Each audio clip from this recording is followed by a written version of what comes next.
Dahil wala namang kakaiba sa recipe ko for today's video, so syempre story time na lang muna.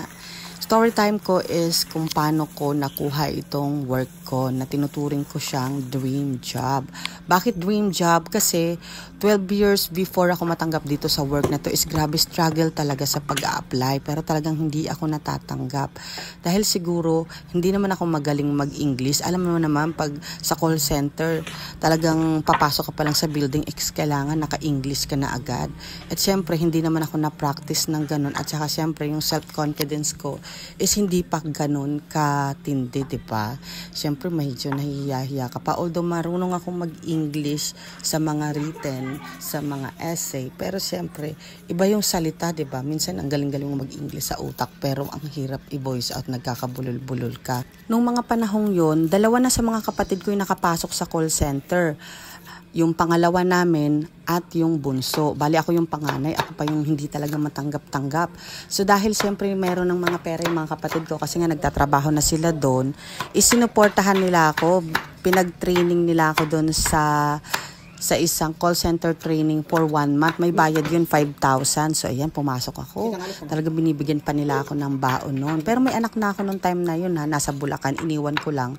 Tapos, nagbo-board ako sa Pasay. Kasama nila. Nakarent kami ng room. Tapos, ayun, pumasok nga ako ng 1 month. So, talagang, siyempre, paniniwala ko na talaga sa sarili ko is matatanggap na ako kasi, di ba, nag-training na ako. Gumastos na ako. Tapos, yung mga pinag-aralan naman sa training is simpleng verb lang. Yung mga pang high school lang ganon. Ganon lang talaga. So, kaya yung mga bata ngayon is talagang swerte na kasi puro English ngayon.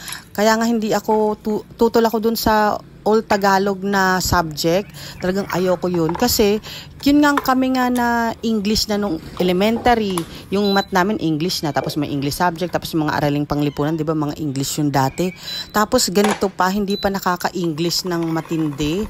Nahihirapan pag mag-English. Paano pa kaya yung puro Tagalog na lang, di ba? Magiging parang mga Chinese na tayo at Japanese niyan or Korean. So, yun nga.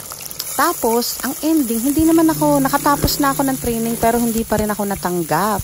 So, syempre, wala na akong choice, di ba? Mahirap ang buhay. E di, nagtrabaho na lang talaga ako ng kahit anong trabaho na natanggap ako. E di, syempre, ayan, trabaho. Tapos, after mga ilang months or years din, nagtatry pa rin ako pero hindi pa rin ako natatanggap. So, ayan, go on lang tayo sa pagtatrabaho. Pero hindi ako nagre-resign, try lang. Naisip ko lang baka kaya ko na. Tapos, nung 2019, past break tayo sa 2019, nag-try ako. Kasi meron akong kakilala sa APNI na manager siya doon. Tapos, tinanong ko siya, tapos sabi niya, sige, pumunta lang ako doon, mag-apply na ako. Pero sabi ko, wala ako experience kasi sa APNI kailangan ng at least 1 year experience. Pero sabi niya, try ko na rin. At pagpunta ko doon, edi as usual, talagang as expected, hindi talaga ako natanggap kasi nga kailangan nga nila ng 1 year experience. Pero dahil nang hinayang ako sa panahon ko kasi nga nandun na nga ako, nakabihis na ako, at saka fighting na ako, talagang ready na ako sa applyan. Dumiretso ako, sumakay ako ng bus, tapos dumiretso ako kahit saan na. Tapos, nadaanan ko yung Accenture. So, Accenture, pumunta ako sa Accenture, nag-walk-in lang ako doon. Tapos, dire-diretso lang ako, nagtanong-tanong lang ako hanggang sa nakapasok ako sa loob. Tapos, nag-apply ako. Tapos, grabe.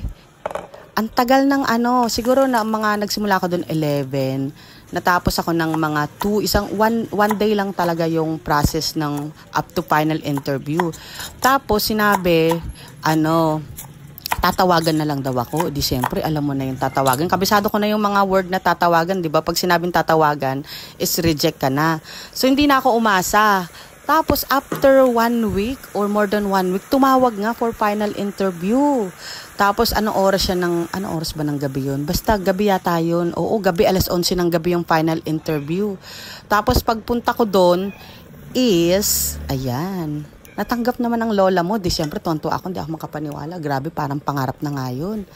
Tapos, di siyempre, pagkatanggap ko noon, job order agad. Di siyempre, malaki yung sahod. So yan nga, natanggap na ako bilang isang inbound customer service. So hindi ko pala nabanggit na natatanggap naman ako sa mga call center. Kaso outbound, ang hirap nga ng outbound kasi nga ikaw yung magbebenta tapos may quota. Tapos pag hindi kayo nakamit ng quota, gagalitan kayo ng mga TL nyo. So yan talagang pinangarap ko, yung inbound lang kung saan magre-receive ka rin ng calls at hindi mo kailangan magbenta. So yun. Dahil matatapos na tong video na to, syempre magkakaroon tayo ng part 2. Thank you for watching. Bye!